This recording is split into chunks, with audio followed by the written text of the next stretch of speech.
quand on vient dans ce type de débat, prenez le temps quand même de ne pas insulter les souffrances, les difficultés dans lesquelles ces pays sont confrontés et on cherche à sortir. Ce qu'on peut attendre des autres pays africains, ce n'est pas la condescendance, ce n'est pas ces leçons, c'est vraiment si tu ne peux pas aider, laisse-nous avancer.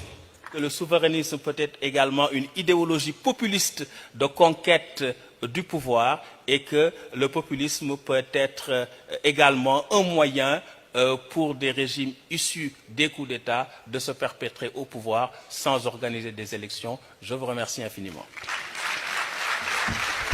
Merci beaucoup. Vous avez amené vraiment des analyses extrêmement pertinentes. Beaucoup sont, de mon point de vue, assez théoriques. Mais le jugement de valeur qu'il a porté à la fin m'amène quand même à le recadrer, à lui apporter une réponse. Parce que vous avez indiqué que le souverainisme tel que vous l'avez développé, après le populisme, pour dire que le populisme est pratiquement une invention des régimes issus des putschs pour se maintenir. Je crois que le populisme a existé avant. Il y a des régimes démocratiques qui sont aussi populistes.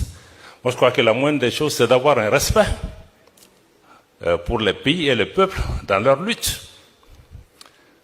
Tout ce que moi j'ai indiqué dans mon intervention, je ne pense pas qu'il y ait du populisme dedans. Le Mali, pourquoi on demande à être souverain? Parce qu'on ne l'était pas. Et il y a beaucoup de pays africains qui ne le sont pas. Si je prends que sur le plan sécuritaire, au Mali, on avait des armées étrangères qui interdisaient à l'armée malienne d'entrer dans des espaces aériens de notre propre pays. C'est du populisme que le Mali demande à exercer sa souveraineté sur son territoire. Le Mali a changé récemment son code minier pour faire en sorte que 35% de contenu local soit donné aux Maliens.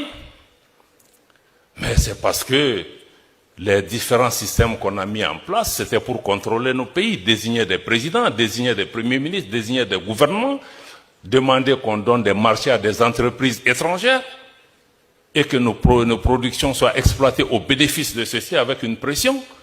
Est-ce que ça, c'est du populisme? Des milliers de Maliens ou de Sahéliens qui sont morts pour la quête de leur propre bien-être.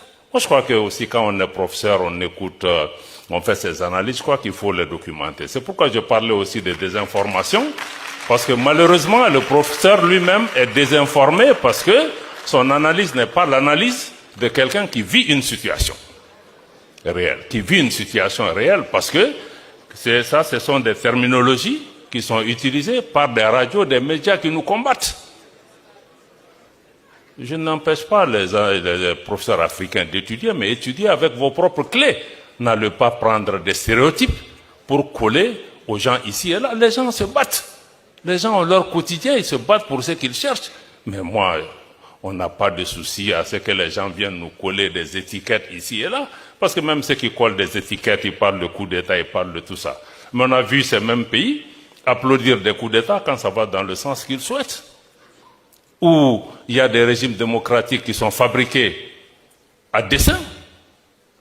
Je ne veux pas créer de polémiques inutiles, mais je pense que quand on vient dans ce type de débat, prenez le temps quand même de ne pas insulter les souffrances, les difficultés dans lesquelles ces pays sont confrontés et on cherche à sortir.